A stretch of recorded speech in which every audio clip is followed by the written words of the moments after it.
The crowd gathered like vultures around Carrion, their phones raised high, recording the chaos unfolding on Adaeze Street in the heart of Surulere, Lagos. Ambulance sirens wailed in the distance, but the murmurs were louder. Whispers of judgment, gasps of horror, and the clicking of camera shutters capturing a woman's broken body sprawled on the concrete below a third-floor balcony. "She's still breathing," someone shouted. "Call her family." "Where is her husband?" Adaeze Okonkwo lay motionless, her yellow Ankara dress torn and stained with blood, one arm twisted at an unnatural angle. Her eyes fluttered open briefly, catching a glimpse of faces she'd known her entire life, neighbors from the estate, women from her prayer group, traders from the market. They stared down at her not with compassion, but with something darker. Pity mixed with satisfaction, as if they'd been waiting for this moment. 3 floors above, framed in the broken railing of the balcony, stood Chukwuemeka Okonkwo, Emeka to his friends.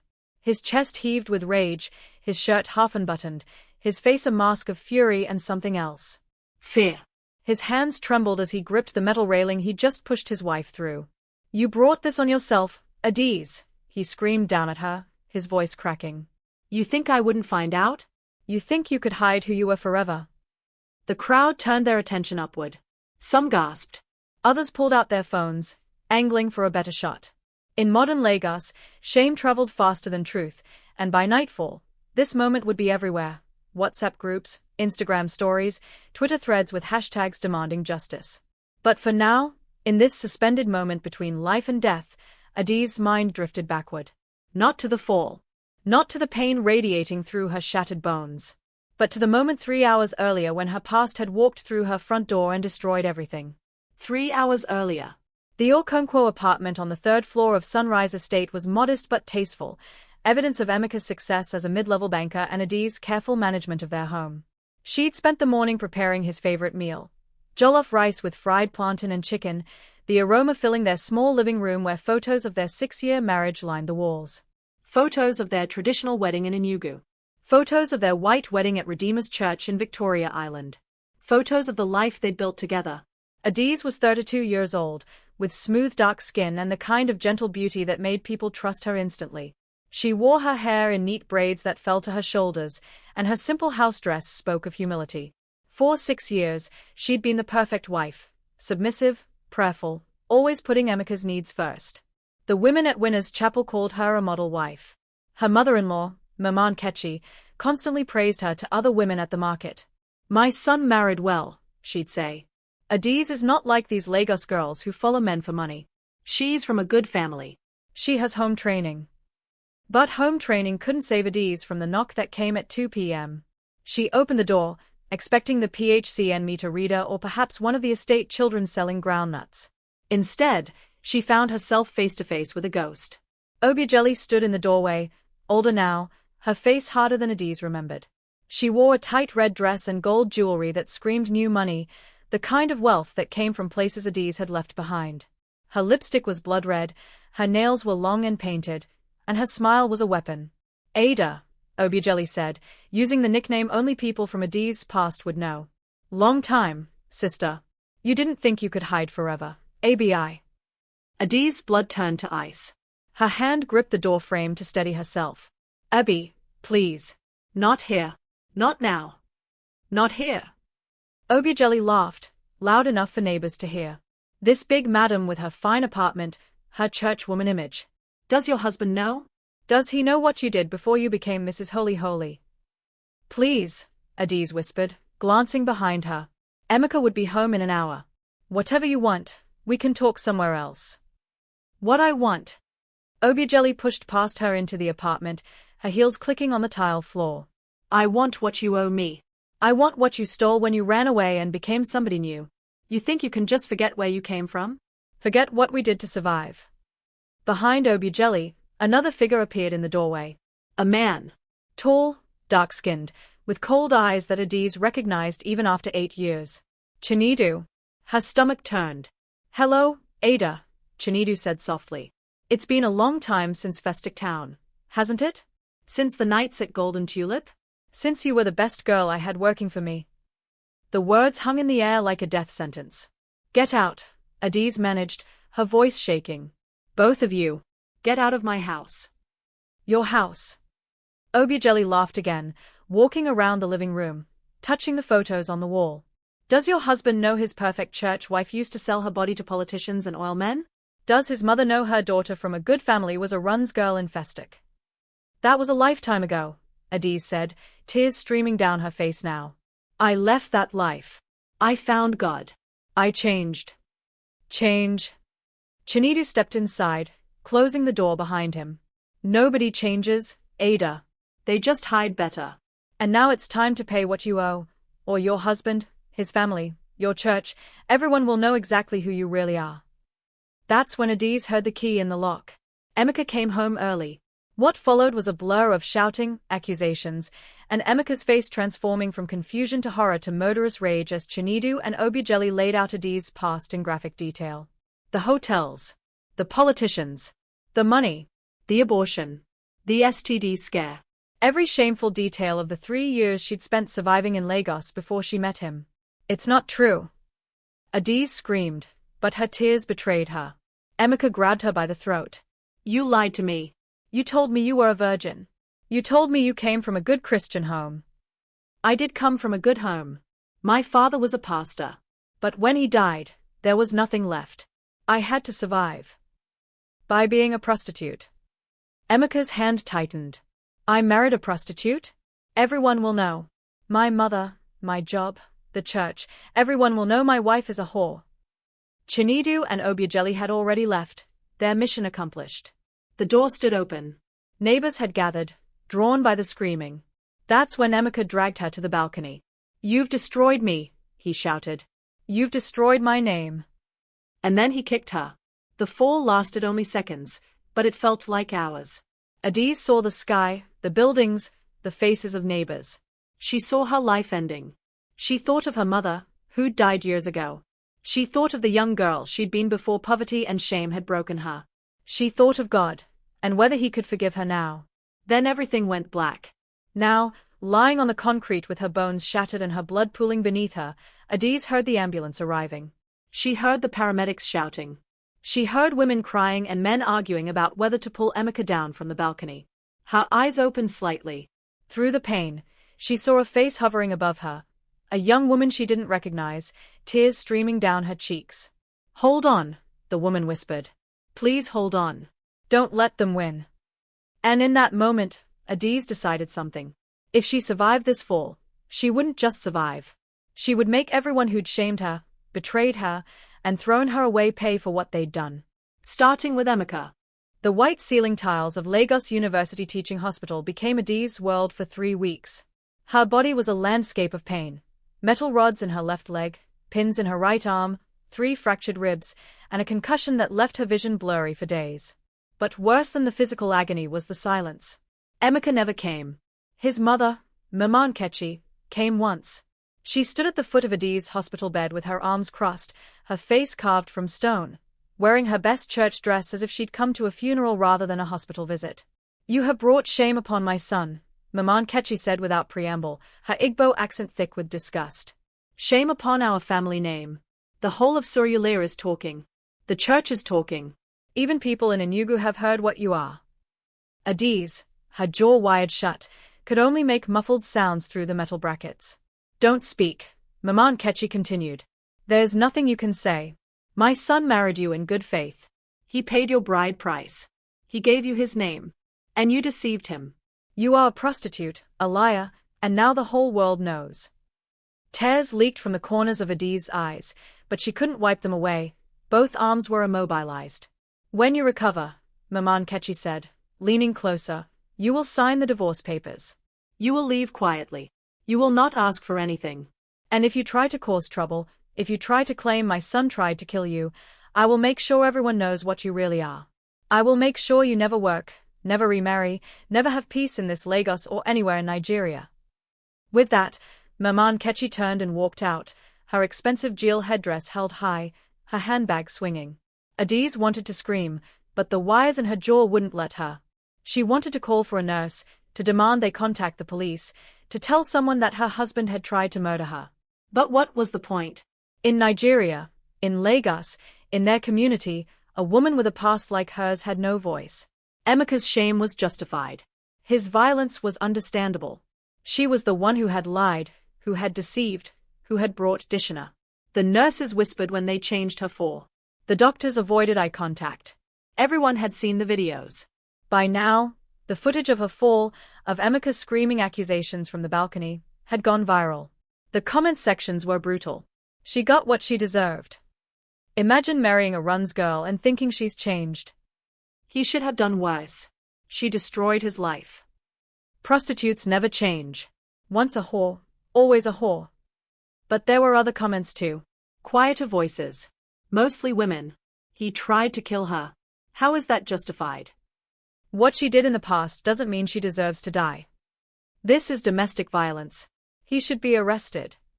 Those comments were drowned out by the louder ones, the ones that blamed her, that said she'd brought this on herself. On the fourth day, a visitor came who wasn't family. Sister Blessing from Winners Chapel, one of the women from Adaeze's prayer group, slipped into the room during evening visiting hours. She was in her 50s, plump and maternal, with kind eyes that had always made Adaeze feel safe. "My daughter," Sister Blessing whispered, pulling a chair close to the bed. "I've been praying for you night and day." Adaeze's eyes filled with tears again. "Don't cry," Sister Blessing said, taking Adaeze's good hand gently. "Listen to me. I know what people are saying. I know what they are calling you. But I also know something they don't." She leaned closer, her voice dropping even lower. "I know you're not the only woman in that church with a past. Half the women who are judging you loudest used to do worse than you did. Mrs. Chukwudi? She aborted 3 babies before she married her husband. Deaconess Amaka? She had a sugar daddy who paid for her entire university education. We all have things we've done, things we're ashamed of. The difference is, your past was exposed and ours wasn't. Why are you telling me this?" Adaeze managed to croak through her wired jaw, the words painful and distorted. "Because I want you to understand something," Sister Blessing said firmly. "This isn't about morality. This is about power. Your husband didn't push you off that balcony because of what you did 8 years ago. He pushed you because his ego couldn't handle being seen as a fool. His shame became your death sentence." Sister Blessing reached into her handbag and pulled out a folded piece of paper. "This is the number of a lawyer. Her name is Kemi Adeyemi. She specializes in domestic violence cases. She's tough, she doesn't care about social media, and she's willing to take your case for free." "No," Adaeze whispered. "I can't." His mother said. His mother said what she always says, that women should be quiet and accept what men do to them. "But times are changing, Adaeze. You don't have to accept this. You can fight." "Fight with what?" Adaeze's voice cracked. "I have no money. No family. No home. Everyone thinks I'm a prostitute who deserved what happened." "You have something more powerful than any of that," Sister Blessing said, squeezing her hand. "You have a testimony. You survived a 3-story fall. Do you know how rare that is? Do you know what the doctors are saying? They are calling it a miracle. Some are even saying God must have a purpose for you."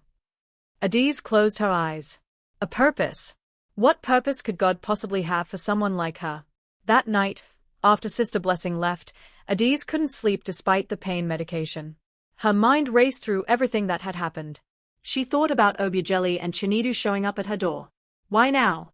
After 8 years of silence, why had they come looking for her? The answer came to her slowly: money. Chinedu had mentioned she owed him. But she'd never taken money from him, she'd run away from that life before any debts could accumulate. Unless he'd fabricated debts, knowing she'd gotten married, knowing she'd do anything to protect her new life. It was blackmail. Pure and simple. And Emeka, instead of protecting her, had let his pride destroy them both. A sound at the door made her turn her head. A nurse she didn't recognize slipped inside, young, mid-20s, with short natural hair and nervous eyes. "Mrs. Okonkwo," the nurse whispered. "I shouldn't be doing this, but I saw what happened. I saw the videos. And I wanted you to know something." Adaeze waited, her heart beating faster. "Your husband came here 2 days ago, late at night. He tried to get into your room. He told the security guard he wanted to finish what he started. We called the police, but by the time they came, he was gone." Ice flooded Adaeze's veins. "He's planning something," the nurse continued. "I don't know what, but you need to be careful. The moment you're discharged, you need to disappear. Don't go back to that estate. Don't go anywhere he knows. Why are you helping me? Adaeze managed to ask. The nurse's eyes filled with tears. Because 3 years ago, my sister's husband beat her so badly she lost her baby. Everyone said she must have provoked him. Everyone said she should have been a better wife. She killed herself 6 months later. I couldn't save her. But maybe I can help save you. She pressed something into Adaeze's good hand, a USB drive. Security footage from the night your husband came. In case you need proof. In case you decide to fight. Then she was gone, leaving Adaeze alone in the darkness with a piece of plastic that might be her only weapon. The next morning, the hospital social worker came by, a tired-looking woman named Mrs. Okonkwo who'd clearly seen too many cases like Adaeze. You'll be discharged in 2 weeks, she said, reading from her clipboard. Your injuries are healing faster than expected. Where will you be going? I don't know, Adaeze admitted. Your husband hasn't paid the hospital bills. The total is over 2 million naira. If someone doesn't pay, we'll have to contact the police, and they'll have to get involved. The police. For the first time, Adaeze felt a spark of something other than despair. Would they arrest him? Mrs. Okonkwo looked uncomfortable. Technically, yes. Domestic violence is a crime. But in practice, these cases rarely go anywhere. Especially when the victim's past is, well, complicated. So I have no options. I didn't say that. Mrs. Okonkwo glanced at the door, then back at Adaeze. There's a women's shelter in Yaba. They take in survivors of domestic violence. It's not fancy, but it's safe. They can help you get back on your feet, help you figure out next steps. Would you be interested?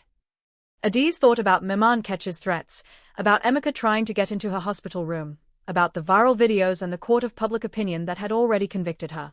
She thought about Sister Blessing's words, "You can fight." Yes, she said. I'm interested. Mrs. Okonkwo nodded. I'll make the arrangements. But Mrs. Okonkwo, Adaeze, you need to understand something. If you go to that shelter, if you decide to press charges against your husband, your life will get harder before it gets easier. The community will turn on you even more. His family will come after you. Social media will destroy you. Are you prepared for that? Adaeze looked down at her broken body, at the casts and bandages that covered her like armor. She thought about the girl she'd been at 23. Desperate, alone, willing to do anything to survive. She'd survived then. She'd survived the fall. She would survive this too. Yes, she said firmly. I'm prepared. But that night, as she lay in the darkness, her phone buzzed with a message from an unknown number. Against her better judgment, she opened it. The message contained a single photo, her daughter. Adaeze's breath stopped. She didn't have a daughter. Or at least, she hadn't thought she did. But staring back at her from the phone screen was a girl of about 7 years old, with Adaeze's eyes and nose, standing outside a school in what looked like Benin City. The next message came immediately. Remember the baby you gave away? Remember the adoption agency in Benin? She's beautiful, isn't she? Be a shame if her adoptive parents found out her biological mother is a prostitute who married under false pretenses. Pay us 5 million naira. Or everyone finds out. You have 2 weeks. The phone slipped from Adaeze's hand. They hadn't just exposed her past. They'd found her deepest secret. The daughter she'd given up for adoption when she was 24, the baby she'd conceived during her runs girl days, the child she'd convinced herself she'd never see again. And now Chinedu and Obiageli were using that child as leverage. Kemi Adeyemi didn't look like a warrior, but she fought like one. At 38, she was petite and sharp-featured, with natural hair styled in a short afro and glasses that made her look more like a librarian than one of Lagos's most feared domestic violence attorneys. She walked into Adaeze's hospital room 2 days after Sister Blessing's visit carrying a leather briefcase and an expression that meant business. I've seen the videos, Kemi said without introduction, pulling up a chair. I've read the comments. I've also pulled the police report, or rather, the lack of one. Your husband pushed you off a third-floor balcony, and somehow nobody filed charges. That ends today. Adaeze, still immobilized but able to speak more clearly now that some of the jaw wiring had been removed, shook her head weakly. You don't understand. My past. I don't care about your past, Kemi interrupted. I care about the present. Right now, you are a victim of attempted murder. Everything else is noise designed to make you believe you deserved it. You didn't. The blackmail, Adaeze whispered, tears forming. They found my daughter. The baby I gave up. If I fight back, they'll ruin her life too. Kimi's expression softened slightly.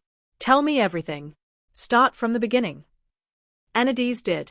She told Kimi about growing up as a pastor's daughter in Benin City, about her father's death from a stroke when she was 19, about how his church abandoned her family, leaving them with nothing but debt. She told her about moving to Lagos at 22 with dreams of becoming a nurse, only to discover that without connections or money, dreams died quickly in the city.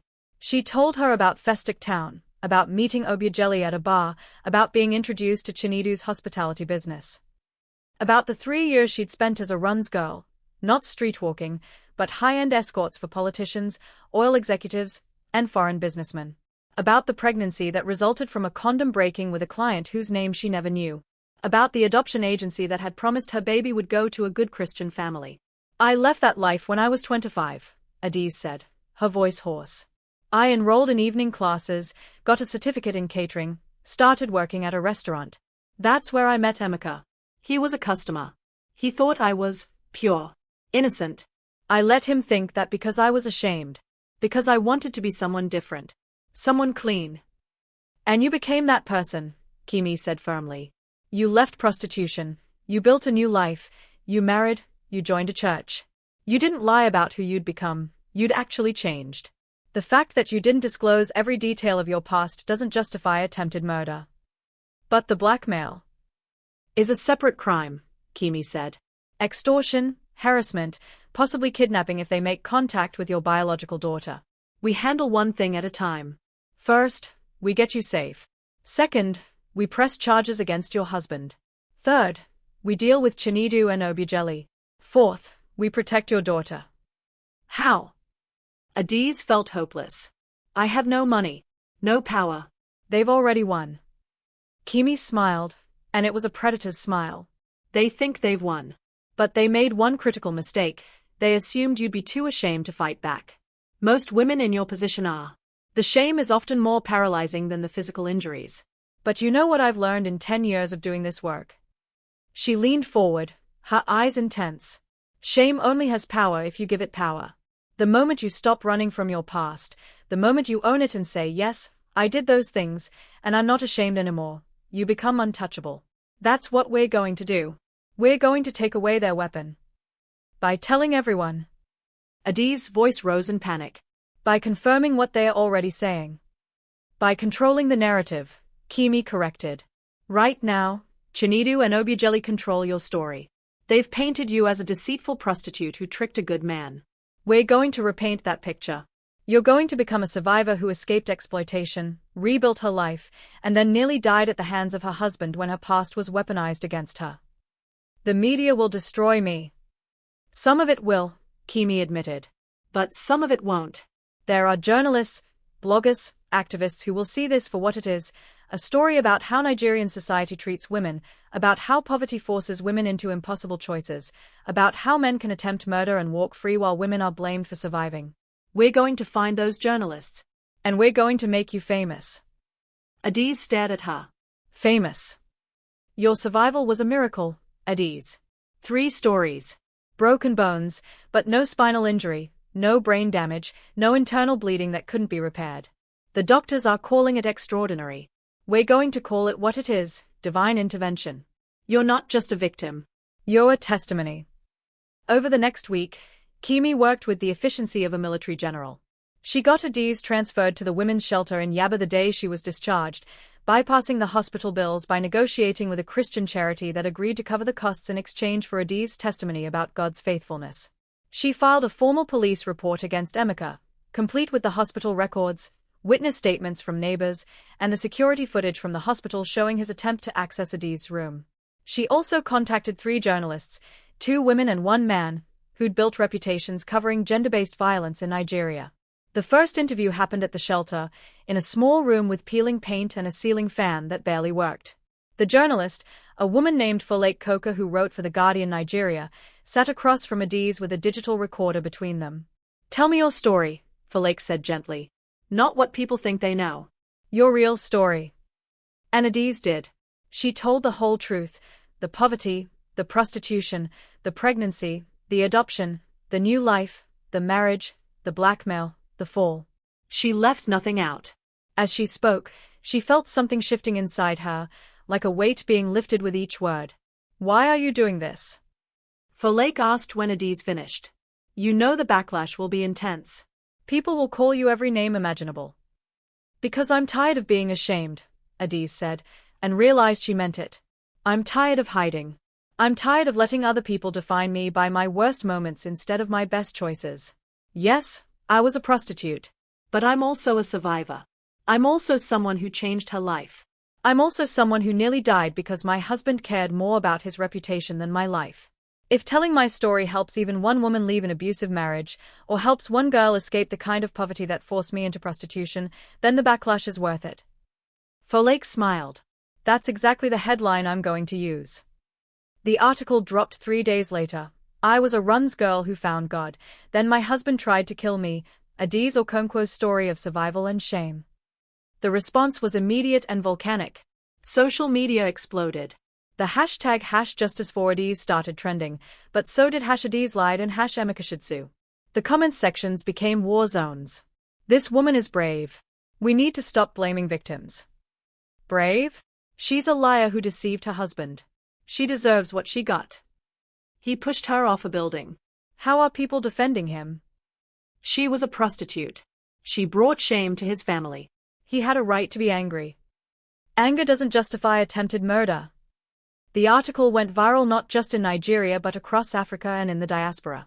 News outlets in Kenya, Ghana, and South Africa picked it up. Bloggers in London and New York weighed in. Adaeze's face was everywhere, both the hospital photos showing her broken body and older photos from her wedding, side by side with screenshots from the viral video of her fall. Within 48 hours, the Lagos State Police Command issued a statement. They were investigating the case and had invited Adaeze Okonkwo for questioning. But Emeka had disappeared. Kimi got the call from a contact at the police station. He's gone. Didn't show up for questioning. His mother claims she doesn't know where he is, but we have intelligence that he might have crossed into Benin Republic. He ran, Kimi said when she told Adaeze. That's good for us. It makes him look guilty. But he's free, Adaeze said bitterly. They were sitting in the shelter's common room, surrounded by 6 other women, all survivors of domestic violence, all with their own stories of betrayal and pain. He tried to kill me and he's free. For now, Kimi said. But we've started something he can't stop. The story is out there. The police are looking for him. And I've filed a civil suit for attempted murder, intentional infliction of emotional distress, and damages. If he ever comes back to Nigeria, if he ever tries to work again, we'll be waiting. That night, Adaeze lay in her narrow bed in the shelter, listening to the sounds of Lagos outside, generators humming, cars honking, music playing from distant bars. She thought about her daughter, the 7-year-old girl in Benin City whose adoptive parents still didn't know about the blackmail attempt. Kimi had contacted the adoption agency and gotten the contact information for the family, Mr. and Mrs. Igbinoba, a wealthy couple who'd been trying to have children for years before adopting. They'd named her Osusu. God has answered. Kimi had advised against making contact. If Chinedu and Obiageli find out you're in touch with the family, they might follow through on their threats just out of spite. But Adaeze couldn't stop thinking about her daughter. What kind of life did she have? Was she happy? Did she wonder about her biological mother? The phone Kimi had given her, a new number, untraceable, buzzed with a text. Another unknown number. You think telling your story makes you brave? You think journalists and hashtags will save you? We're going to destroy that little girl's life anyway. And then we're coming for you. Adaeze's hand shook as she showed the message to one of the other women in the shelter, a woman named Ngozi who'd been there for 3 months. Don't reply, Ngozi said immediately. Tell lawyer Kimi first thing in the morning. But Adaeze's finger hovered over the keyboard. She wanted to reply, wanted to scream at them that they had no power over her anymore. She wanted. Another message came through. This time, it was a video. With trembling hands, Adaeze pressed play. The video showed Chinedu and Obiageli sitting in what looked like a hotel room, expensive furniture visible in the background. But they weren't alone. Sitting between them, looking terrified, was a woman Adaeze recognized even after 8 years. Amara, another girl from the Runs days. One of the few Adaeze had considered a friend. Say hi to your sister Ada, Chinedu said to the camera, his smile vicious. Amara's face was bruised. One eye was swollen shut. She opened her mouth to speak, But before any words came out, Obiageli reached over and slapped her hard across the face. "That's what happens to girls who try to leave our business and not pay what they owe," Obiageli said to the camera. "You're next, Ada. Unless you pay the 5 million naira. You have 1 week." The video ended. Adaeze dropped the phone and vomited into the trash can beside her bed. Don't forget to like, subscribe, and share this story with someone who loves emotional drama. What do you think Adaeze should do now? Comment your thoughts below. By Sunday morning, Adaeze had made her decision. She would go to church. Not Winners Chapel, where Emeka's family still attended and where the congregation had already heard every sordid detail of her past. Not anywhere in Surulere where people knew her face from the viral videos. Instead, she would go to Dominion Arena, a massive charismatic church in Lekki with over 20,000 members per service, where she could disappear into the crowd. Or so she thought. Kimi had insisted on coming with her, along with Ngozi from the shelter. The 3 women took a Danfo bus across Lagos, Adaeze wearing a simple dress and headscarf, trying to make herself invisible. But invisibility was no longer an option for someone whose face had been all over national news for 2 weeks. They were recognized within minutes of entering the church complex. Whispers rippled through the crowd waiting to enter the main auditorium. Phones came out. Photos were snapped. A few women pointed and whispered behind their hands. But other women, mostly, approached Adaeze with tears in their eyes. "Sister, we're praying for you," one woman said, grabbing Adaeze's hand. "Don't let them silence you." "You are brave," another whispered. "My husband used to beat me. I wish I'd had your courage." By the time they entered the massive auditorium with its stadium seating and giant LED screens, Adaeze felt like she was walking through a dream. The worship team was already on stage, the drums and keyboards filling the space with sound that vibrated in her chest. She found a seat near the back, but even there, people stared. The senior pastor, Pastor Isaiah Adeleke, was a man in his 60s known for his prosperity gospel and his connections to politicians. Adaeze expected a typical service: worship, offering, a sermon about breakthrough and financial blessing, then dismissal. She hadn't expected what came next. After the worship and announcements, Pastor Adeleke stood at the pulpit, his voice booming through the sound system. "Before I preach today, the Lord has laid something on my heart. There's someone here today, a woman who's been through the valley of the shadow of death. A woman whose story has been all over the news, whose name has been dragged through the mud, who's been judged by people who don't know the full story."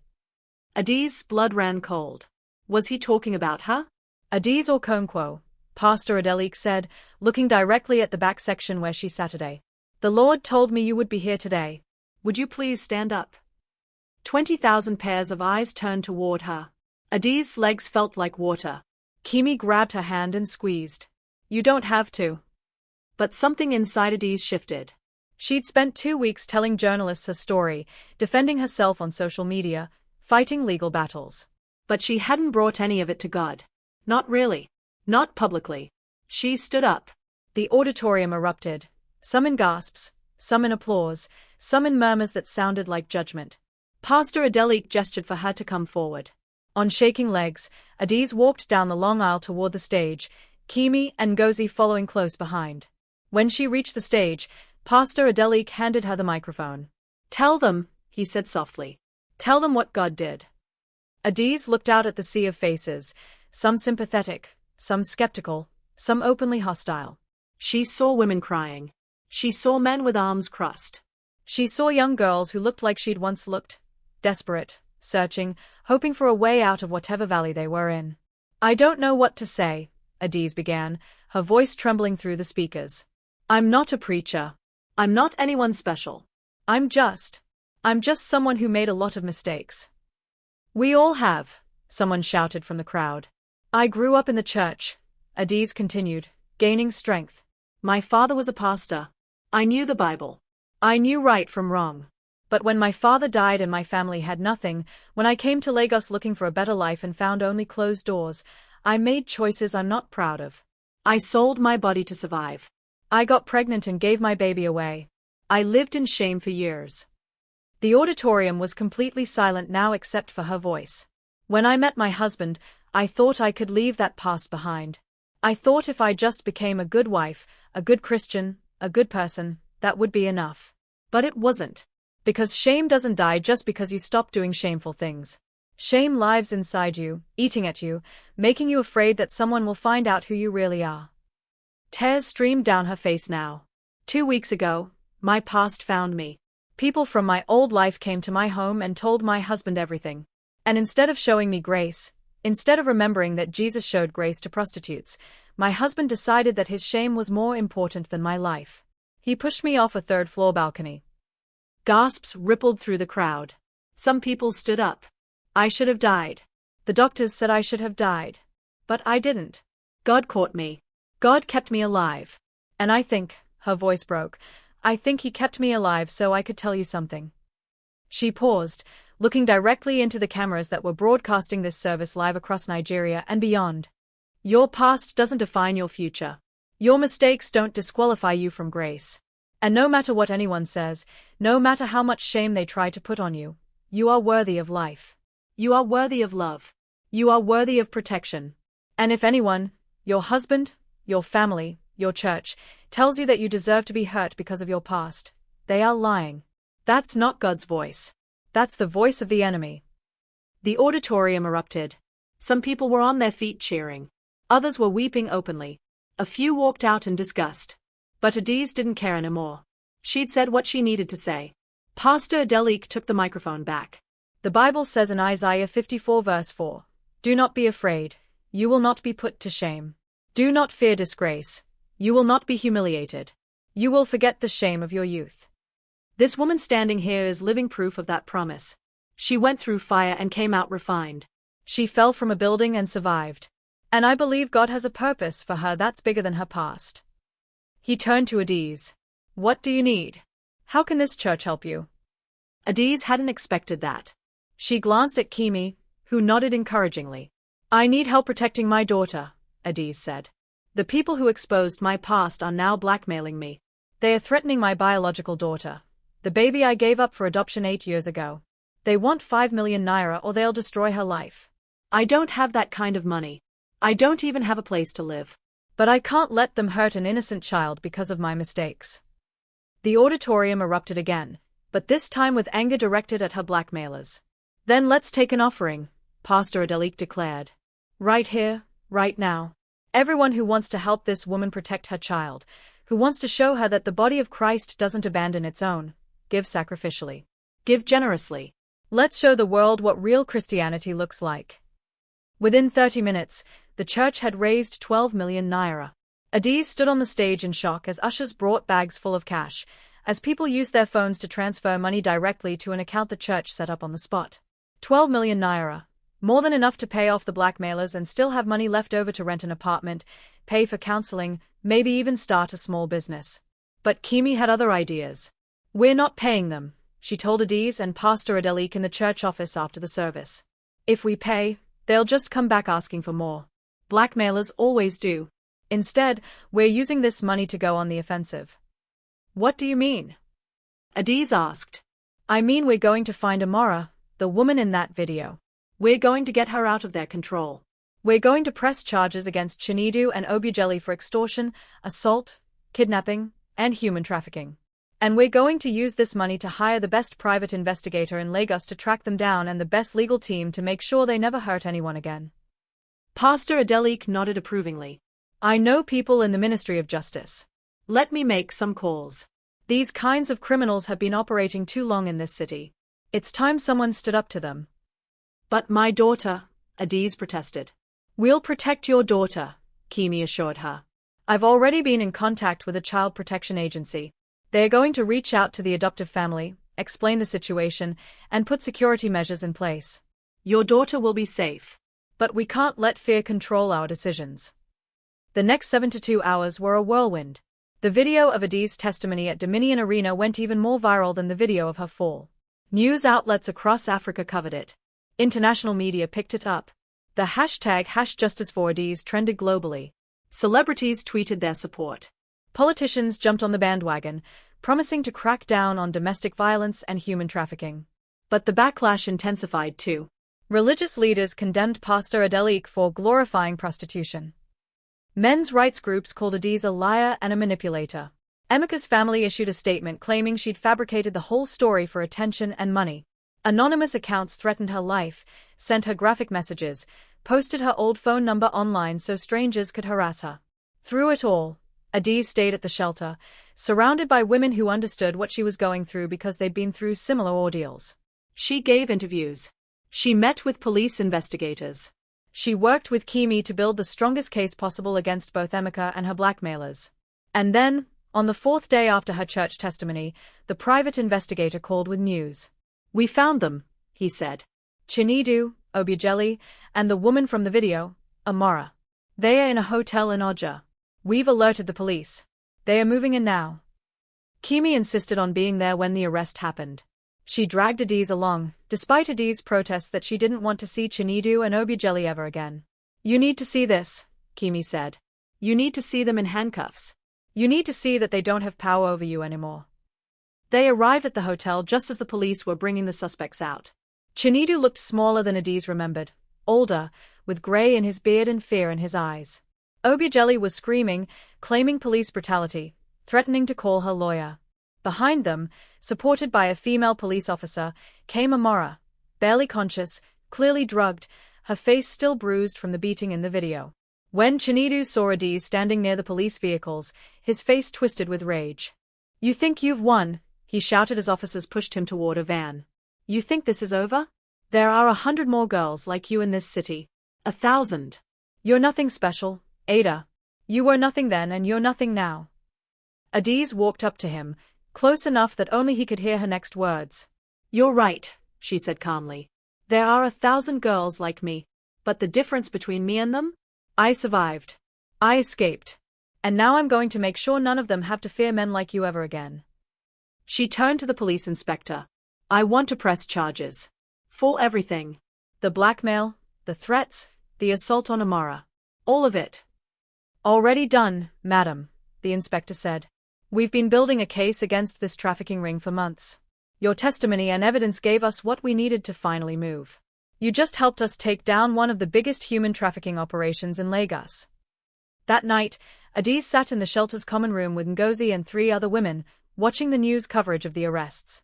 The reporter stood outside the Oja Hotel, describing how police had rescued 5 women being held there, how they'd found evidence of a trafficking network that stretched across West Africa. "You did that," Ngozi said softly. "You saved those women." "No," Adaeze said. "God did that. I just stopped being afraid." Her phone buzzed. A message from Kimi. "Call me. We have a problem." Adaeze's heart sank. "What now?" She dialed Kimi's number. "Emeka's back," Kimi said without preamble. "He turned himself into the police 3 hours ago. His claiming self-defense. His saying you attacked him first, that he was trying to restrain you and you fell accidentally. His mother has hired one of the best defense lawyers in Lagos. They are preparing to fight the attempted murder charge." "But the videos." "The videos show him yelling and you falling, but they don't clearly show him pushing you. His lawyer is going to argue that the angle is misleading, that you were unstable and fell on your own. They are going to paint you as a vengeful ex-wife trying to destroy him." Adaeze felt the old fear creeping back in. So after everything, after the testimony, the arrests, the support, he might still win. "He might," Kimi admitted. "Welcome to the Nigerian justice system. Money and connections often win over truth. But we're not giving up. The trial is in 6 weeks. We have that long to prepare the strongest case possible. Can you handle 6 more weeks of this fight?"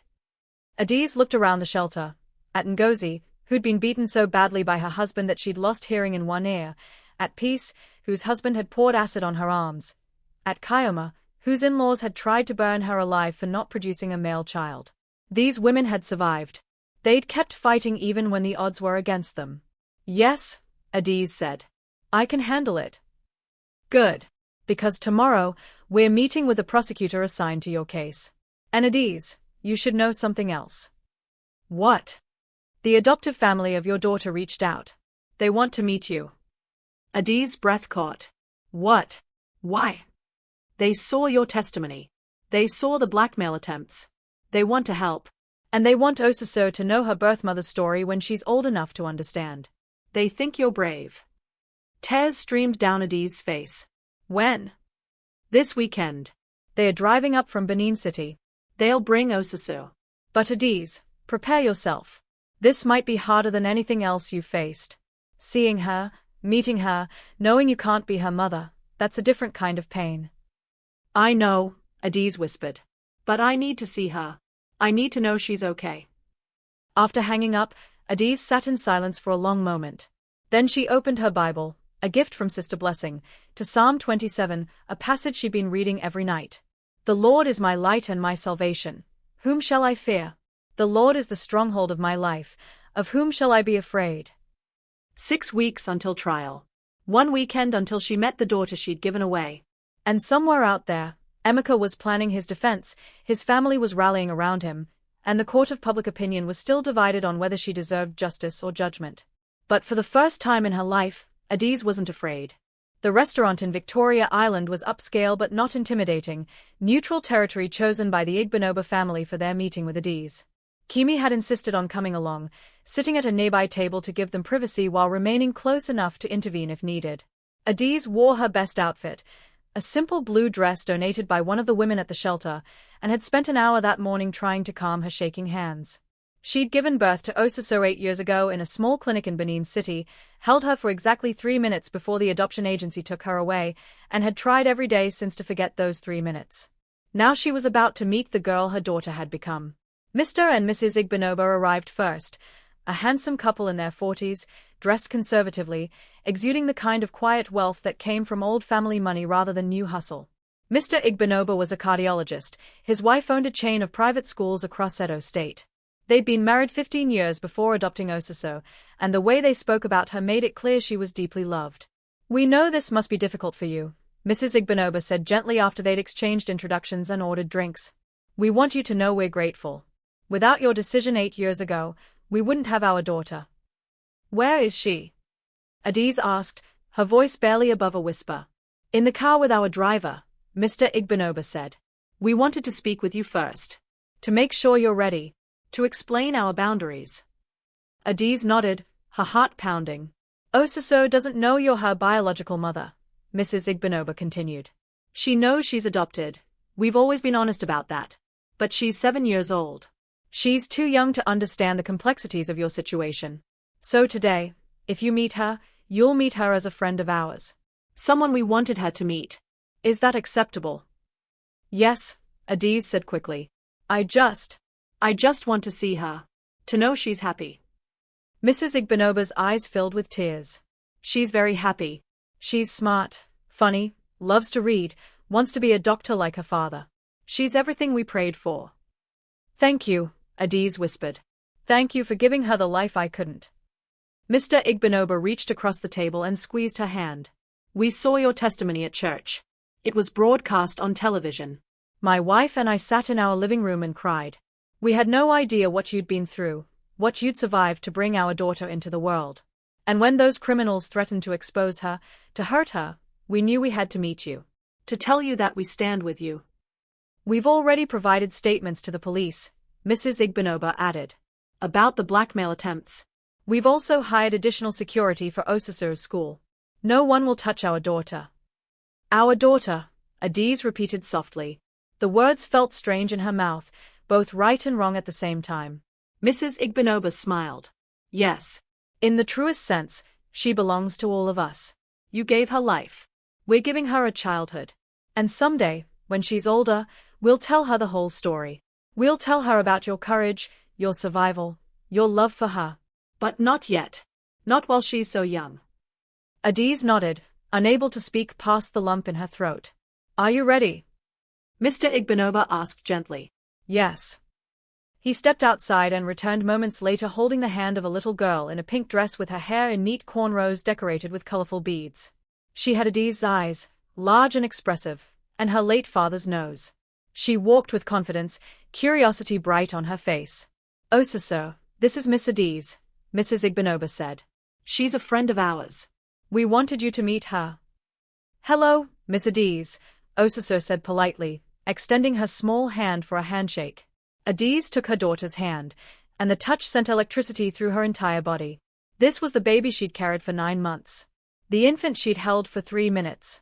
The child she'd dreamed about for 8 years.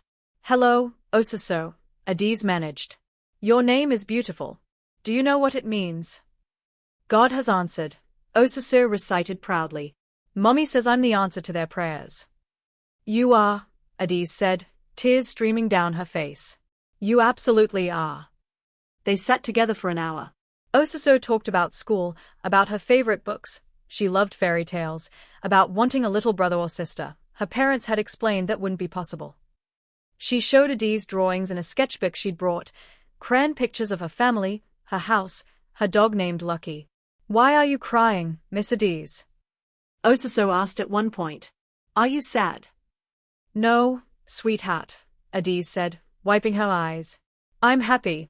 Sometimes people cry when they are very, very happy. That's silly, Adaeze declared. When I'm happy, I laugh. Then you're wiser than me, Adaeze said. And meant it. When it was time to leave, Adaeze hugged Adaeze goodbye, a quick, innocent embrace that nearly broke Adaeze into pieces. As the Igbinoba family walked toward their car, Adaeze turned back and waved, her smile bright and uncomplicated. Adaeze waved back, and in that moment, she understood something profound.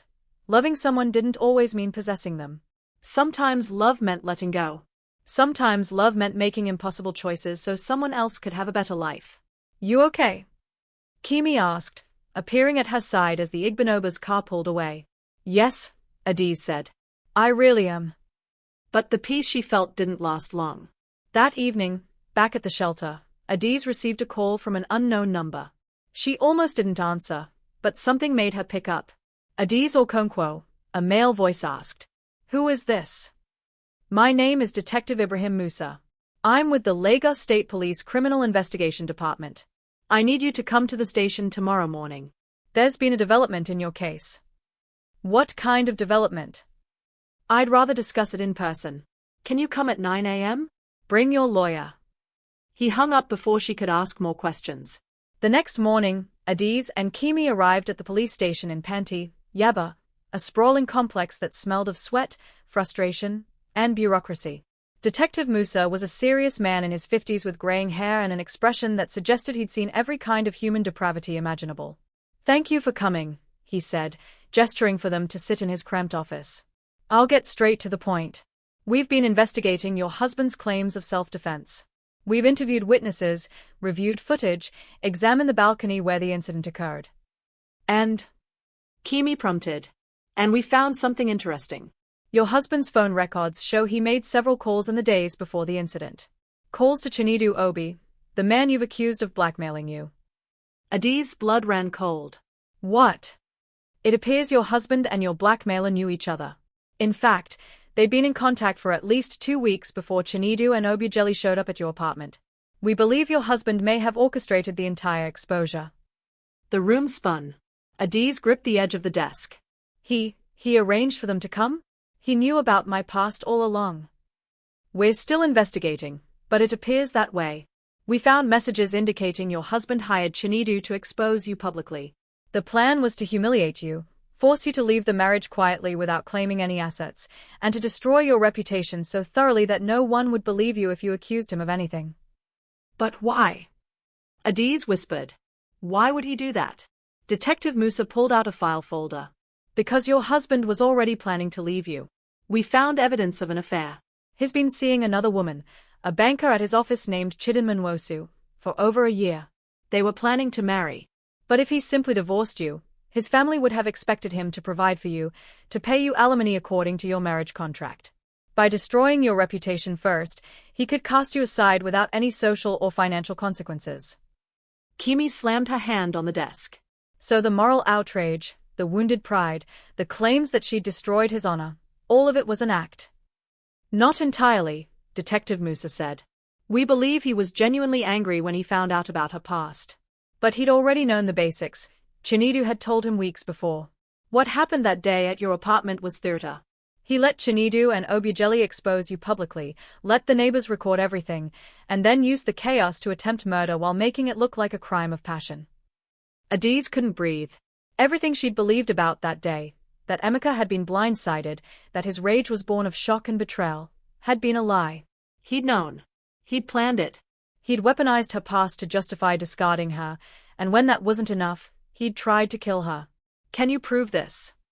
Kimi demanded. Can you prove premeditation? We have the phone records, the messages, and we have Chinedu's testimony. He's been very cooperative since we arrested him. He's willing to testify that Emeka Okonkwo paid him 50,000 naira to expose Adaeze publicly and provide detailed information about her past. He's also willing to testify that Emeka called him immediately after pushing Adaeze off the balcony, panicking, asking if she was dead. That's attempted murder, Kimi said. Premeditated attempted murder. Yes, Detective Musa agreed. Which carries a much heavier sentence than a crime of passion. Mrs. Okonkwo, if you're willing to continue pressing charges, we now have enough evidence to put your husband away for a very long time. Adaeze looked at Kimi, then back at Detective Musa. She thought about Osuso, about the life her daughter would have free from shame and judgment. She thought about the women in the shelter, about Amara and the 5 other women rescued from Chinedu's trafficking ring. She thought about every woman in Nigeria who'd been told that a man's violence was justified by her imperfection. I'm willing, she said firmly. I want to press charges. I want a trial. I want everyone to know the truth. Detective Musa nodded approvingly. Then we'll proceed. The prosecutor will be in touch. The trial date is set for 4 weeks from now. Until then, I suggest you stay in protective custody. Your husband's family is powerful, and they won't take this news well. News of the new evidence spread quickly. By evening, it was all over social media, the blogs, the news outlets. The narrative shifted dramatically. Shocking. Husband orchestrated wife's exposure before attempting murder. Lagos banker caught in elaborate plot to destroy wife's reputation. Emeka Okonkwo paid blackmailers to expose wife's past, police say. The public opinion that had been divided now tilted heavily in Adaeze's favor. Even people who'd initially blamed her for deceiving her husband were forced to reckon with the premeditation. The hashtags changed from #Adaeze lied to #Emeka must pay. Religious leaders who'd condemned her now issued statements supporting her quest for justice. But Emeka's family doubled down. Mema Nkechi held a press conference outside her home in Surulere, surrounded by relatives and supporters. My son is innocent, she declared, her voice shaking with rage. This woman has bewitched everyone. She is a prostitute, a liar, and now she's fabricating evidence to destroy a good man. We will fight this in court. We will prove my son's innocence. The comments on the video were brutal. This mother is protecting a would-be murderer. Shame on her. Some mothers will defend their sons even when they are monsters. She raised him to think women are disposable. This is her fault too. But there were also defenders. A mother's love is unconditional. She's just standing by her son. We don't know the full truth yet. Let the court decide. That night at the shelter, Adaeze couldn't sleep. She kept thinking about Emeka, the man she'd loved, the man she'd believed loved her, the man who'd held her hand at their wedding and promised to cherish her forever. Had any of it been real?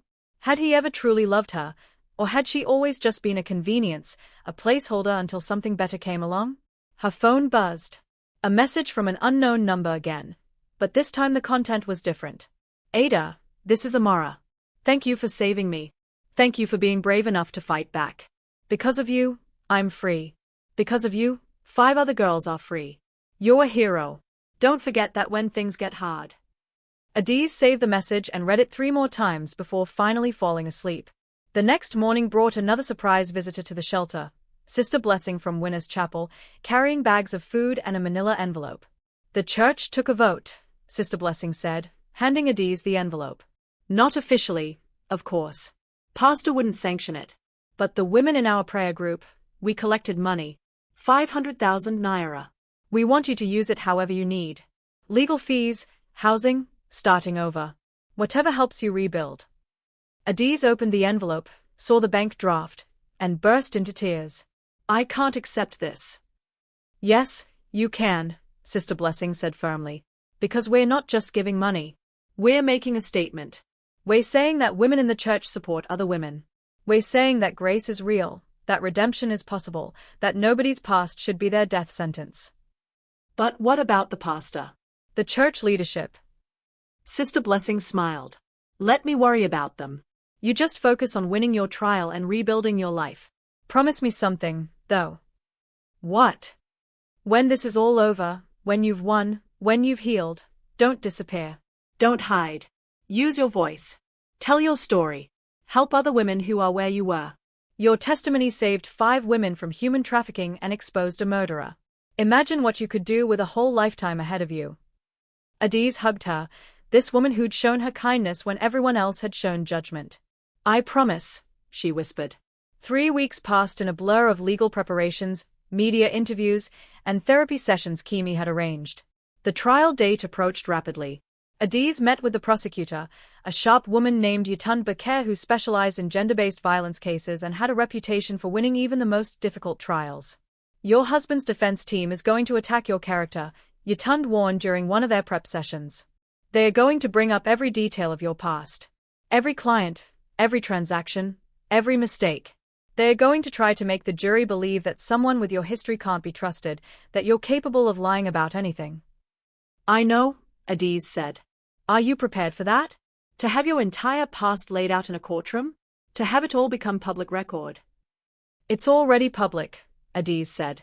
The only difference is, now I'm not ashamed anymore. Let them bring it all up. Let them show everyone exactly what I survived and how far I've come. My past is not my weakness anymore. It's my strength. Adaeze smiled. Good. That's exactly the attitude we need. Because when you take that witness stand, you're not just fighting for yourself. You're fighting for every woman in Nigeria who's ever been told her past disqualifies her from justice. The night before the trial, Adaeze stood in the shelter's courtyard under the Lagos stars, listening to the city's endless noise, generators, music, cars, voices. Tomorrow, everything would begin. Tomorrow, she would face Emeka in court. Tomorrow, she would tell her story one more time, but this time under oath, in front of a judge and jury who would decide not just her case, but perhaps set a precedent for how domestic violence cases were handled in Nigeria. She wasn't afraid anymore. She was ready. The High Court of Lagos State was packed beyond capacity. People lined the hallways, spilled onto the courthouse steps, crowded around the building hoping to catch a glimpse of what had become the most followed trial in Nigeria's recent history. Security had to erect barricades to control the crowd. News vans from major networks, Channels TV, AIT, TVC, had set up outside, their reporters providing live updates. Inside Courtroom 4, Adaeze sat at the prosecution table beside Adaeze Okonkwo, her hands folded in her lap, her face calm despite the storm of emotions inside her. She wore a simple navy blue dress that Kimi had helped her choose, professional, modest, projecting dignity rather than victimhood.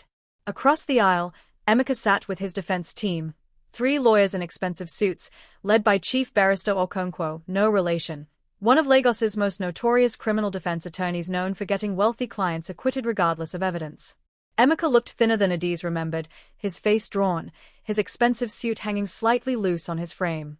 When their eyes met briefly, he looked away first. Behind him sat Mama Nkechi and a contingent of Emeka's relatives, all dressed in matching Ankara fabric as a show of family solidarity. Their expressions ranged from hostile to righteous, as if they were the ones who'd been wronged.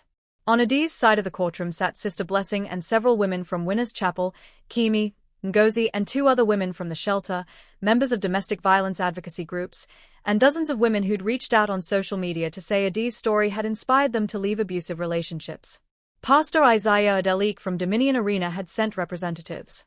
Even the Igbinoba family had come, though they sat quietly in the back, not wanting to draw attention to themselves or their connection to Osusu.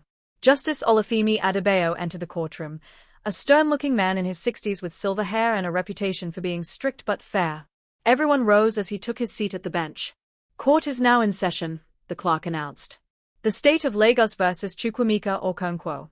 The defendant is charged with attempted murder, conspiracy to commit extortion, and assault causing grievous bodily harm. The trial began. The prosecution presented their case methodically over 3 days. Adaeze Okonkwo called witness after witness, neighbors who'd seen and heard the altercation, paramedics who'd treated Adaeze at the scene, doctors who testified about the severity of her injuries and the miracle of her survival. She presented the hospital security footage showing Emeka trying to access Adaeze's room, introduced phone records showing his contact with Chinedu, and played audio recordings of Chinedu's testimony implicating Emeka in the conspiracy. But the most powerful moment came when Adaeze herself took the stand. Mrs. Okonkwo, Adaeze began gently, please tell the court what happened on the afternoon of March 15th. Adaeze took a deep breath and began. She described her life as a pastor's daughter, her father's death, the poverty that followed, her migration to Lagos searching for opportunity. She didn't shy away from the difficult parts. She told the court about becoming a runs girl, about the 3 years she'd spent in that life, about the pregnancy and adoption. "I'm not proud of those choices," she said clearly, her voice carrying through the courtroom. "But I'm not ashamed of them anymore either. I did what I had to do to survive. And when I had the opportunity to change my life, I took it. I left that world behind. I found faith, I worked hard, and I tried to become someone different." "When you met the defendant, did you tell him about your past?" "No. I was afraid. I thought if he knew, he wouldn't want me. I thought I could just start over. Become someone new." "And when your past was exposed, how did the defendant react?" Adaeze's hands tightened on the witness stand railing. "At first, I thought he was shocked. Hurt. Betrayed. I thought his anger was genuine. But now I know he'd known for weeks. He'd paid Chinedu to expose me publicly. He'd orchestrated everything to humiliate me, to justify throwing me away." "What happened on that balcony?" Adaeze closed her eyes, remembering. "He grabbed me by my arm and dragged me outside. The neighbors were already watching, recording on their phones. He started shouting that I'd destroyed him, that everyone would know his wife was a prostitute. I tried to calm him down, tried to explain, but he wasn't listening. He was performing for the cameras. And then..."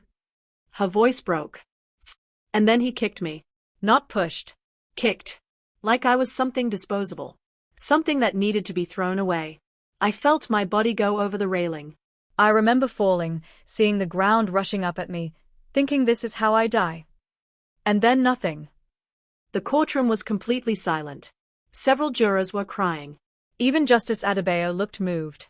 "One final question, Mrs. Okonkwo," Yutund said. "If the defendant had simply asked for a divorce, if he'd told you he wanted to end the marriage, what would you have done?"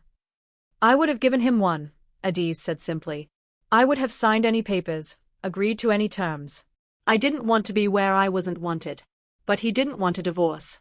He wanted me dead. Because dead women can't claim alimony. Dead women can't tell their side of the story. Dead women can't fight back." The defense's cross-examination was brutal.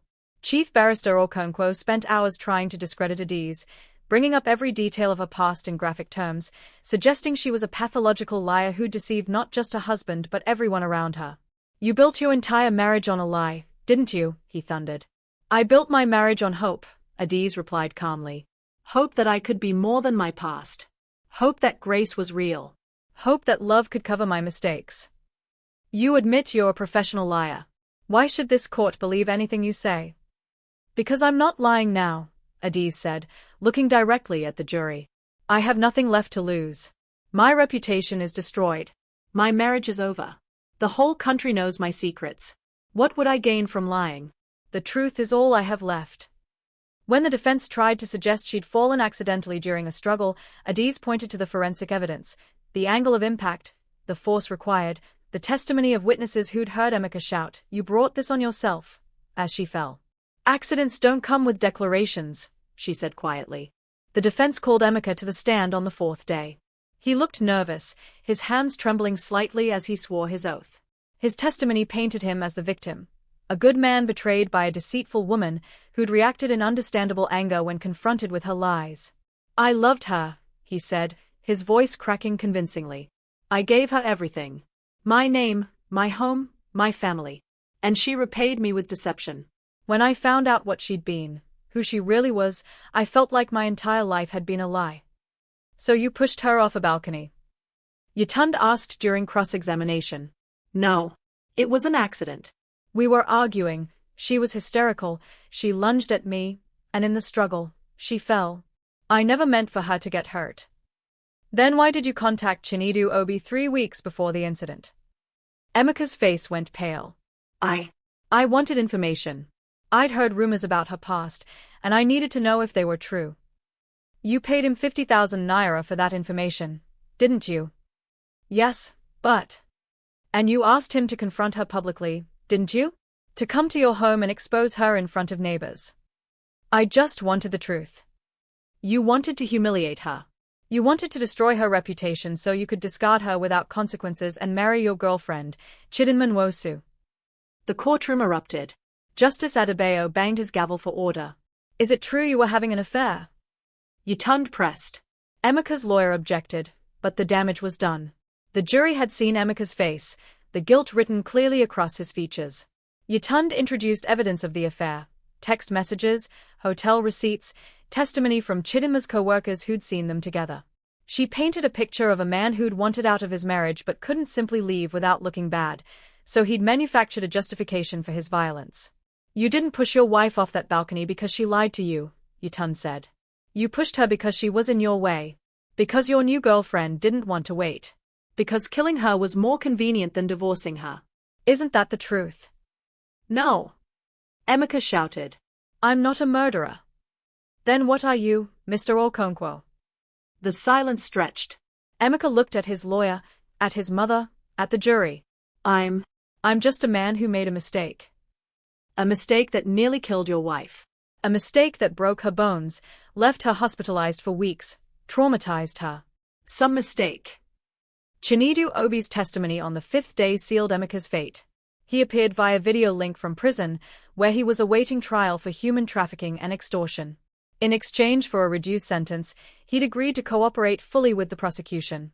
"Mr. Obi," Yitund asked, "did the defendant, Emeka Okonkwo, contact you about his wife?" "Yes," Chinedu said. "He found me through a mutual contact. Said his wife had worked for me years ago, and he wanted details about her past." "What did he want you to do with that information?" "He wanted me to come to his house on a specific day, when he knew neighbors would be around, and expose her publicly. He said he wanted witnesses. He said he wanted everyone to know what kind of woman she was." "Did he say why?" "He said his wife's reputation needed to be destroyed so that when he left her, no one would question it. He said a woman with her past didn't deserve anything from him, no alimony, no support, nothing." "Did he mention anything about harming her physically?" Chinedu hesitated, then nodded. "He said if she ended up getting hurt during the confrontation, if there was an accident, that would solve all his problems. He didn't say it directly, but the implication was clear. He wanted her gone." The courtroom exploded with noise, gasps, shouts, cries of outrage. Mama Nkechi stood up screaming that Chinedu was lying, that her son was being framed, until security guards escorted her out. Justice Adebayo called a recess. The closing arguments came on the sixth day. Chief Barrister Okonkwo gave an impassioned defense, arguing that the prosecution's case was built on circumstantial evidence and the testimony of a convicted criminal. He painted Emeka as a victim of character assassination, a good man driven to temporary madness by his wife's betrayal. "Ladies and gentlemen of the jury," he concluded, "we all understand the pain of betrayal. We all understand how discovering that your entire marriage was built on lies could drive someone to act irrationally. My client made a terrible mistake in that moment of anguish, but it was a mistake born of pain, not premeditation. This is not attempted murder.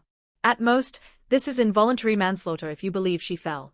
But attempted murder? That requires proof of intent, and the prosecution has not proven intent beyond a reasonable doubt." Yitund Baker's closing argument was quieter but more devastating. "The defense wants you to believe this was a crime of passion," she said, walking slowly in front of the jury box. "They want you to see Emeka Okonkwo as a victim, a good man who snapped under pressure. But the evidence tells a different story. Phone records show premeditation. Financial records show payment for information. Testimony from Chinedu Obi shows conspiracy. The defendant didn't just snap. He planned. He orchestrated.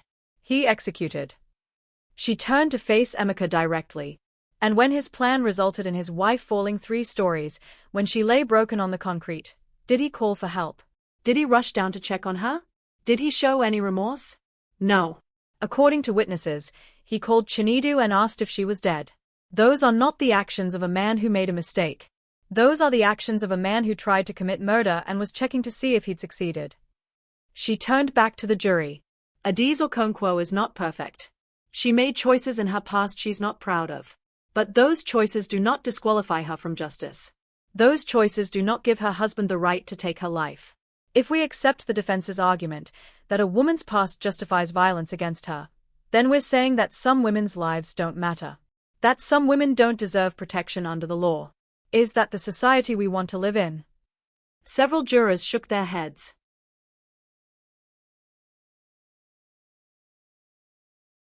The defendant pushed his wife off a third-floor balcony. She survived only by the grace of God. He tried to finish the job at the hospital. He conspired with criminals to destroy her reputation. And now he sits here, asking you to believe he's the victim. Don't let him rewrite this story. Don't let him turn attempted murder into an accident. Give Adaeze Okonkwo what she deserves, justice. The jury deliberated for 8 hours. Adaeze waited in a private room with Kimi and Sister Blessing, barely able to eat or drink, praying constantly. Outside, the crowd had grown even larger. The hashtag #JusticeForAdaeze was trending globally. News channels had interrupted regular programming to cover the verdict live. When the court clerk finally called them back, Adaeze's legs barely carried her into the courtroom. The jury filed in, their faces unreadable. Justice Adebayo took his seat. "Has the jury reached a verdict?" he asked. The jury foreman stood, a middle-aged woman in traditional attire. "We have, Your Honor. On the charge of attempted murder, how do you find the defendant?" The pause felt eternal. "Guilty." The courtroom exploded. People cheered, cried, shouted. Adaeze collapsed into Kimi's arms, sobbing. Across the aisle, Emeka's face went ashen. His lawyers immediately began objecting, calling for a mistrial, but Justice Adebayo banged his gavel. "Order! Order in this court." The jury foreman continued, "On the charge of conspiracy to commit extortion, guilty. On the charge of assault causing grievous bodily harm, guilty." Justice Adebayo addressed Emeka directly. "Chukwemeka Okonkwo, this court finds you guilty on all charges. You will be remanded in custody pending sentencing, which will be scheduled for 2 weeks from today. This court is adjourned." As security led Emeka away in handcuffs, he looked back at Adaeze one final time.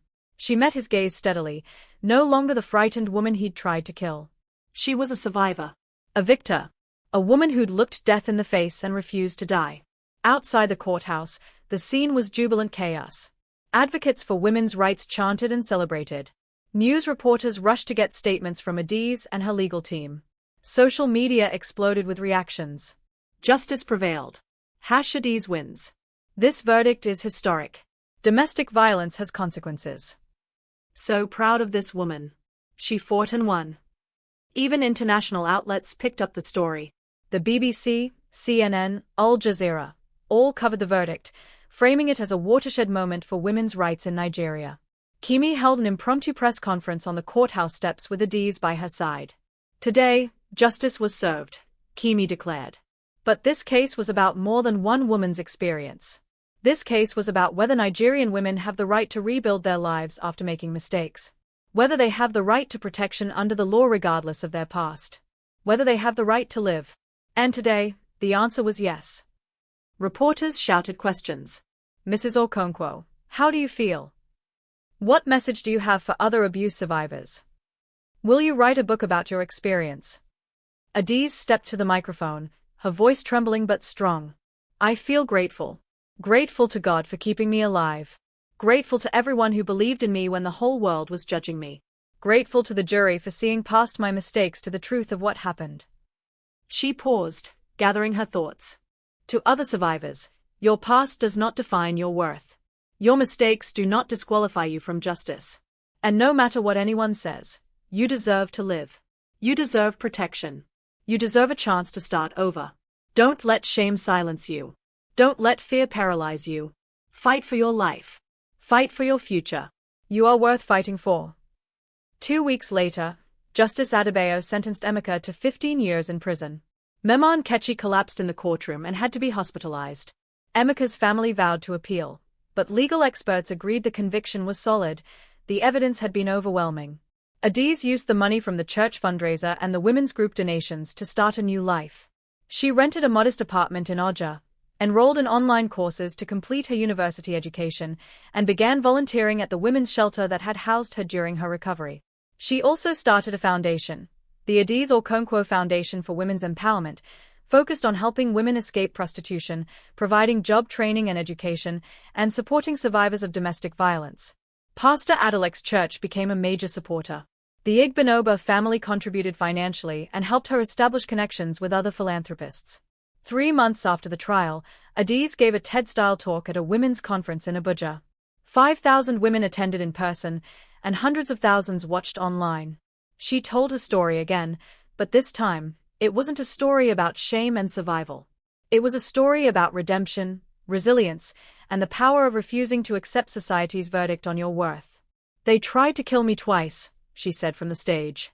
"Once when they pushed me off that balcony.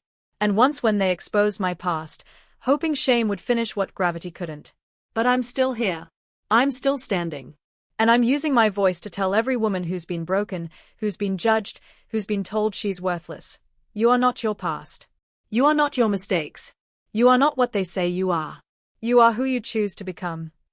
The standing ovation lasted 5 minutes. A year after the trial, on a Saturday morning, Adaeze received a call from Mrs. Igbinoba. "Adaeze, Osisor has been asking about you. She remembers you from our meeting. She keeps asking when she can see the nice lady who cries when she's happy. Would you like to visit us? Would you like to be part of her life, not as her mother, but as someone who cares about her?" Adaeze wiped away tears. "Yes, I would love that." 2 weeks later, she traveled to Benin City. Osisor, now 8 years old, ran to hug her at the door. "Miss Adaeze, you came back." "I did, sweetheart. I'll always come back when you want to see me."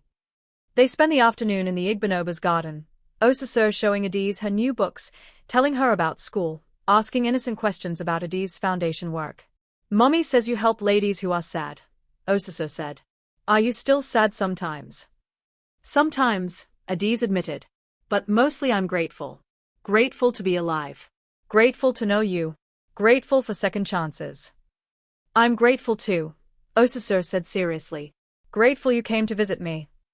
As Adaeze left that evening, Mrs. Igbinoba hugged her at the door. "You know, we've been thinking. When Osisor is older, maybe 12 or 13, we'd like to tell her the truth. That you're her biological mother. That you made an impossible choice out of love. Would that be okay with you?" "More than okay," Adaeze said. "Whatever's best for her. That's all I've ever wanted." 2 years after the trial, Adaeze's foundation had helped 83 women leave the sex trade and start new lives. 16 had completed vocational training. 21 had started small businesses. 7 had gone back to school. The foundation had also provided legal support to 12 women in domestic violence cases, winning justice in 9 of them. Adaeze's story had sparked a national conversation about domestic violence in Nigeria. New legislation was proposed to strengthen protections for abuse survivors. Police received better training on handling domestic violence cases. Churches began teaching about healthy relationships instead of just wifely submission. And Adaeze herself had become a different person, not because she'd escaped her past, but because she'd learned to own it without shame. She dated occasionally, though she wasn't ready for marriage again. She spoke at conferences, wrote articles, appeared on television. She used every platform to tell women that their lives mattered, that their stories mattered, that they mattered. On the second anniversary of her fall, Adaeze stood on a different balcony. This one belonging to her own apartment, only 2 stories up, with reinforced railings and flowers in pots along the edge. She looked out at Lagos, the chaotic, beautiful, impossible city that had broken her and rebuilt her. Her phone rang. It was Ngozi from the shelter. "Ada, there's a new woman here. She just escaped her husband. She's terrified. She thinks God is punishing her because she had an affair 5 years ago. She says she deserves what he did to her. Can you come talk to her?" Adaeze smiled. "I'm on my way." As she grabbed her keys and headed out, she thought about how far she'd come. From a pastor's daughter to a run's girl to a wife to a victim to a survivor to an advocate. Every chapter of her story had shaped her, but none of them had defined her. She was Adaeze Okonkwo. She'd fallen from a 3-story building and lived to tell the story. She'd been judged by thousands and survived their verdict. She'd faced her shame and transformed it into strength. And now she was helping other women do the same. The fall hadn't broken her. It had freed her. 5 years after the trial, Emeka Okonkwo was released on parole after serving 8 years of his sentence. He emerged from prison a broken man. His banking career destroyed, his reputation ruined, his family fractured. His girlfriend Chidinma had married someone else 3 years earlier. Mama Nkechi had passed away from a stroke 2 years into his incarceration. He tried to rebuild his life, but everywhere he went, people recognized him as the man who tried to kill his wife. Job applications were rejected. Business ventures failed. Even churches turned him away. One afternoon, desperate and alone, he showed up at the offices of the Adaeze Okonkwo Foundation. The receptionist recognized him immediately. "Sir, I don't think." "Please," Emeka said quietly. "I just need 5 minutes. That's all." "Just 5 minutes." The receptionist called Adaeze. Against everyone's advice, she agreed to see him. They sat in her office, a former conference room now decorated with photos of successful foundation graduates. Emeka looked old, older than his 42 years. Gray streaked his hair. Lines carved deep grooves around his eyes and mouth. He'd lost weight. His clothes were cheap, ill-fitting. "Why are you here?" Adaeze asked, not unkindly. "To say I'm sorry," Emeka said, his voice breaking. "To tell you that I know sorry isn't enough, that nothing I say can undo what I did. But I needed you to hear it. I'm sorry, Adaeze. For everything. For the violence. For the betrayal. For trying to destroy you. For caring more about my pride than your life." Adaeze studied him. She'd imagined this moment many times over the years, imagined screaming at him, cursing him, making him feel the pain he'd caused her. But now, looking at this broken man across from her, she felt only pity. "I forgive you," she said. Emeka's head snapped up. "What?" "I forgive you. Not because you deserve it. Not because sorry makes it okay. But because holding on to anger was poisoning me. I forgive you so I can be free." Tears streamed down Emeka's face. I don't deserve your forgiveness." "No, you don't," Adaeze agreed. "But grace has never been about deserving.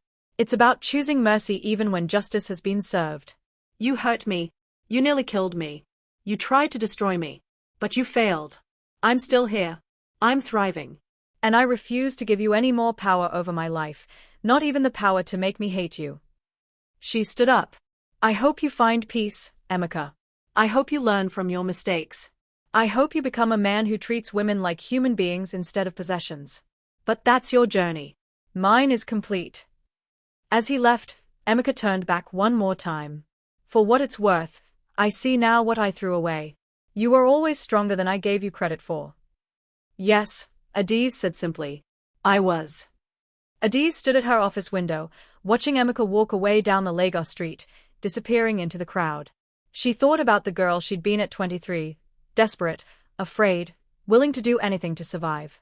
She thought about the woman she'd been at 32, ashamed, hiding, living in fear of exposure.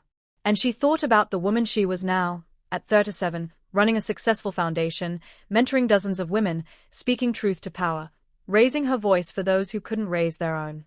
The fall had nearly killed her. But it had also saved her. Because sometimes you have to hit rock bottom before you learn to fly. Her phone buzzed. A message from Osusu, now 13 years old and recently told the truth about her birth. "Mommy says I can call you Mom too if I want. Is that okay? I know Mrs. Igbinoba is my mom, but you're also my mom in a different way. Can someone have 2 moms? Adaeze smiled through her tears and typed back. "Yes, sweetheart. Someone can absolutely have 2 moms. And I would be honored if you wanted to call me that." Outside her window, Lagos continued its endless rhythm. Chaotic, beautiful, impossible. A city where girls became women, where victims became survivors, where shame became strength, and where falling from a 3-story building could somehow, miraculously, be the beginning rather than the end. Adaeze picked up her purse and headed out. She had a meeting with 3 new women who needed help leaving abusive marriages. She had a speech to give at the University of Lagos. She had a life to live, a full, purposeful, authentic life. The shame that was supposed to break her had become the story that healed thousands. And that, she thought as she stepped into the Lagos afternoon, was the greatest revenge of all. The end. Thank you for watching this powerful story of resilience and redemption. If Adaeze's journey moved you, please like this video, subscribe to K-Smart's Mythic Tales for more inspiring African stories, and share this with someone who needs to hear that their past doesn't define their future. Comment below. What was the most powerful moment in Adaeze's story for you? We'd love to hear from you. Don't forget to hit that notification bell so you never miss our next emotional journey. Remember, you are stronger than your shame, and your story isn't over yet. Until next time, stay blessed. Person with praying hands sparkles.